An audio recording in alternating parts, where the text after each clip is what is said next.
So merchant of Venice में हम लोग एक्ट 1 सीन 1 से शुरू कर रहे हैं।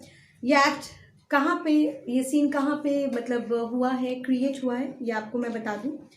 तो वेनिस अ स्ट्रीट, हम लोग क्योंकि मर्चेंट ऑफ वेनिस पढ़ रहे हैं और वेनिस में ही ये सारे मतलब सीन्स प्ले हुए हैं, ठीक है। जहाँ पे एंटोनियो है, ग्रेशियानो है, आपके सिलेरियो है, सिलानो, तो और भी आने वाले कैरेक्टर्स यहीं पे आते हैं, ठीक है। तो इसका मैं खुद के इसके वर्जन और हिंदी दोनों में बता रही हूँ।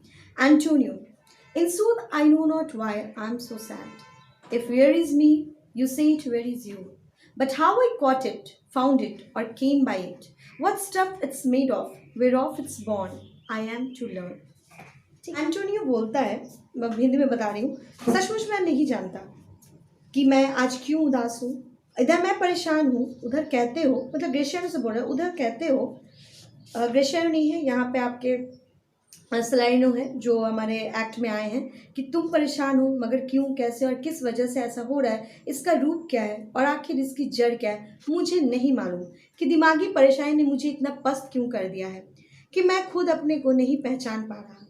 तो Salarino, now he says, your mind is tossing on the ocean, there where your argosies with portly sail, like Cygnius and rich burghers on the flood, or as it were, the pageants of the sea do overpeer the petty traffickers that curtsy to them, do them reverence as they fly by them with their oven wings. यहाँ पे जितने भी आपके words हैं, इनके description box में जाइएगा, आपको इंग्लिश में मीनिंग समझ में आ जाएगा, ठीक है।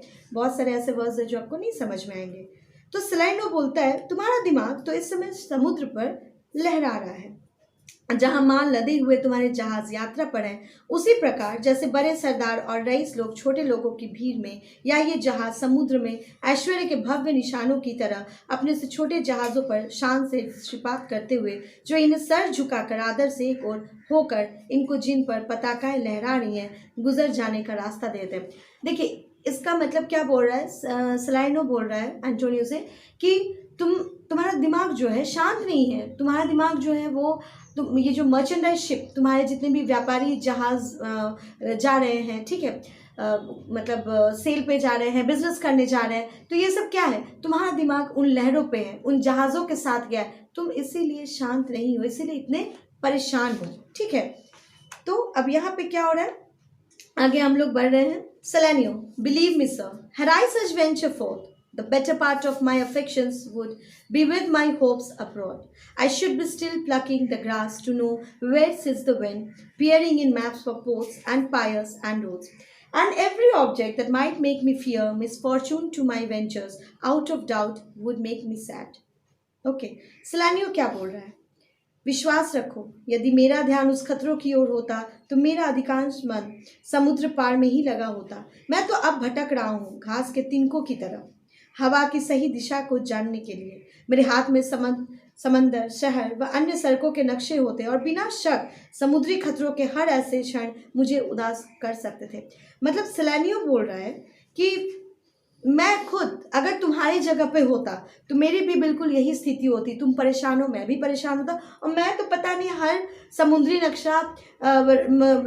नक्शे को लेकर बैठ जाता। मैं तो हर चीज़ों के बारे में सोचता, कहाँ डाकू है, कहाँ पे कौन सी लहरें, ऊंची ऊंची लहरें आने वाली है जो मेरे जहाज़ों को डुबो सके, मैं ये सारी चीज़ों को सोचता, ठीक है। इस पर सलाइनो बोलता है, my wind cooling my broth would blow to me and argue, when I thought what harm a wind do, great at sea might do. I should not see the sandy hourglass run, but I should think of shallows and flats, and see my wealthy Anjou dogged in sand, veiling her high top lower than her ribs. To kiss a burial, should I go to church and see the holy edifice of stone, and not bethink me straight of dangerous rocks, which touching but my gentle vessel's side, would scatter all her spices on the stream, and rope the roaring waters with my sails. यहाँ पे क्या बोल रहा है सलाइनो, जैसे मेरे मुंह की फूंक के प्याले के गर्म सूप को ठंडा करने की सामर्थ्य रखते हैं, ठीक है, इसी प्रकार समुद्री तूफान में भी बहुत जबरदस्त शक्ति होती है। ये सोचकर ही मुझे भयंकर बुखार सा चढ़ाता है। मैं रेत वाली घड़ी देखकर क्या करूंगा, मगर मैं तो उतली व चौरस समुद्री आशंकाओं से ग्रस्त हूँ। जहाँ मेरा मूल्य एंड्यू जिसको जहाज बोलते हैं, रेत में धंस गया है। मतलब वो सोच रहा है राइट, ये सारी बातें उसको बता रही कि तुम इसलिए परेशान हो कि तुम्हारे दिमाग में ये सारी चीजें आ रही है। अगर मैं तुम्हारी जगह होता तो मैं भी यही सब सोचता। जिसका अति उच्च मर्तूल टूट चुका है, उलट कर औंधा पड़ा, मतलब जहाज हमारे कैप्साइड डाउन हो चुके हैं, टूट चुके हैं।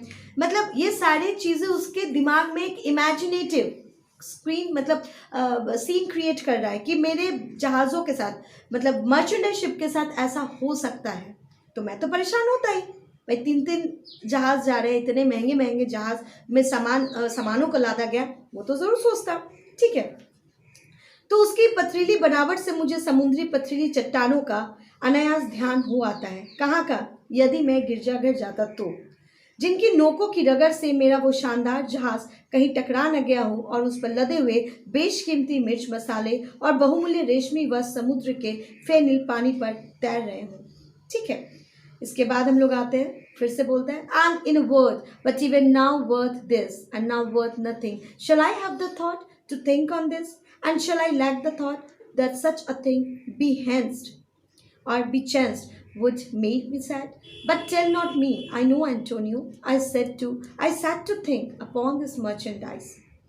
ठीक है, वो क्या बोलता है? समुद्र के फेर पानी पर तैर रहे होंगे।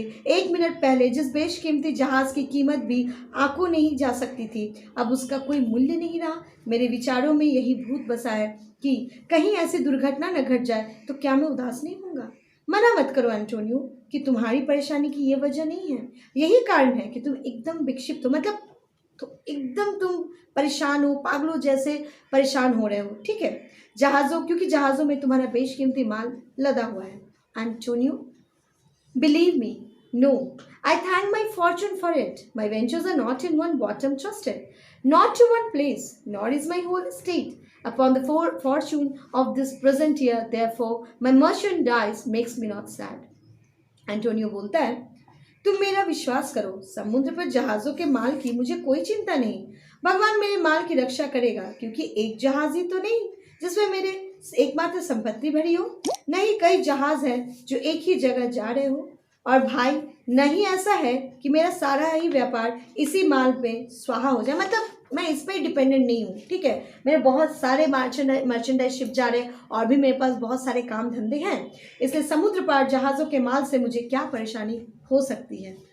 टिल स्टैंजा 40 नॉट 45 तक मैंने कंप्लीट कर दिया है। ठीक है, और इसके बाद हम लोग नेक्स्ट एपिसोड में कंप्लीट करेंगे फर्दर पढ़ के। ठीक है, टिल बाय।